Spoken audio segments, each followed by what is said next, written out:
মাননীয় সদস্য, জাতীয় সংসদ চলে রুলস অফ প্রসিডিওর, সংবিধান ইত্যাদির উপর বেস করে। এখানে যত সদস্য আছে 350 জন, সবাই দাঁড়িয়ে বক্তব্য দিতে পারবেন। এরা সবাই নির্বাচন করে আসছে, কেউ সরাসরি কেউ পরোক্ষভাবে নির্বাচিত হয়ে আসছে। বক্তৃতাতে সবাই সমান পারদর্শী। আর সমস্যা তো অন্তহীন বাংলাদেশের। তার মধ্যেই যেহেতু একটা আইন কানুনের মধ্যে সংসদ চলে, সেই জন্য রুলস অফ প্রসিডিওর অনুসারে নির্ধারিত করা আছে।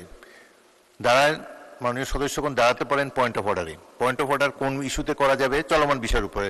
মুজিবুর রহমান সাহেব যেটা বলেছেন সেটা ভ্যালিড। তিনি দেখেছেন যে আমি মাথা ঝুঁকিয়ে সম্মান প্রদর্শন করেছি, এটা ওনার পছন্দ হয় না, এই সংসদের রীতির খেলাপ বলে তিনি মনে করেছেন, সেজন্য তিনি রেজ করেছেন, ভ্যালিড পয়েন্ট অফ অর্ডার।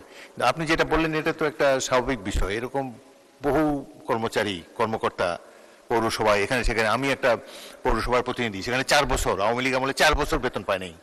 4টা বছর পৌরসভার কর্মচারীরা বিনা পয়সায় কাজ করে যাচ্ছে। সুতরাং দুঃখ দুর্দশা ভরা বাংলাদেশ।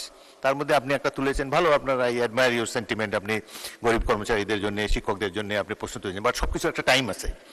সাধারণত টাইম হয় প্রশ্নকাল শেষ হলে, তারপরে প্রশ্নকাল শেষ হওয়ার অব্যবহিত পরে আপনার দাঁড়াবেন। আমিও আগেও বলেছি, তখন হলো পয়েন্ট অফ অর্ডার রেজ করার সময়।